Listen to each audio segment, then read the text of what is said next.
जब भी लोग तुम्हारे प्रति अचानक अपना व्यवहार बदल लें तो उनसे बहुत संभल कर रहना।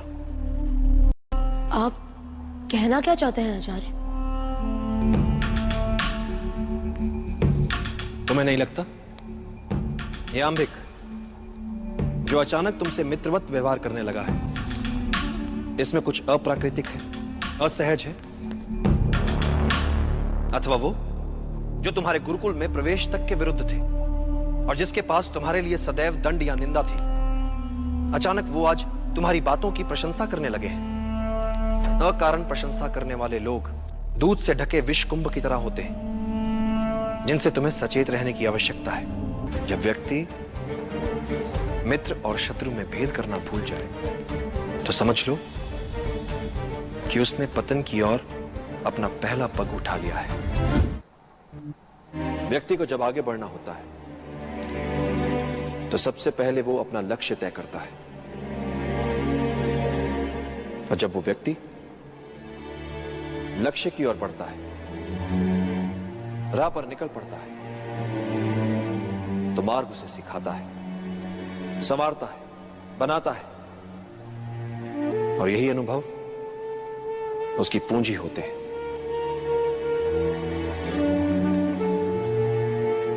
मार्ग पर चलकर लक्ष्य तक पहुंचा जाता है और मिलने वाली वस्तु मात्र सांकेतिक उपलब्धि होती है चंद्रगुप्त। वास्तविक उपलब्धि होती है मार्ग में मिली सीख। राह में आई हर अड़चन को सुलझाते सुलझाते जो वो हो जाता है,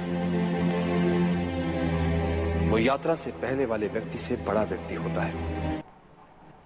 स्त्री का आकर्षण विध्वंसकारी होता है। विश्व में निष्कलंक पौरुष सा सुंदर कुछ नहीं। स्त्री से स्वच्छंद कोई जीव नहीं। स्त्री में पुरुष से 2 गुना भूख, 4 गुना लज्जा और 8 गुना कामुकता होती है।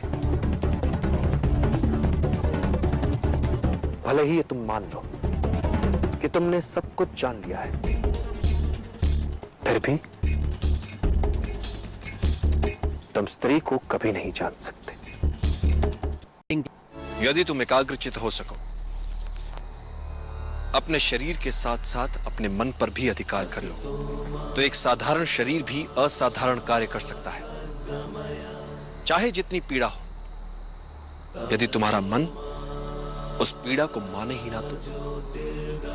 इतिहास में ऐसे कई वीरों के विवरण हैं जिनका सर धड़ से अलग हो गया, किंतु वो युद्ध में लड़ते रहे, रक्त की अंतिम बूंद तक लड़ते रहे। उन योद्धाओं को गौरवान्वित करो, बता दो उन्हें कि अब तुमने संभाला है उनका उत्तरदायित्व। नीति शास्त्र के नियम के अनुसार पाप केवल एक ही होता है, चोरी। जब आप किसी की हत्या करते हैं तब आप उससे उसका जीवन चुराते हैं। जब आप मिथ्या कहते हैं तब दूसरे के सत्य बोलने के मौलिक अधिकारों को आप उससे चुरा रहे होते हैं। जब आप किसी से विश्वासघात करते हैं तब आप उससे न्यायोचित अधिकारों को उससे चुरा रहे होते हैं।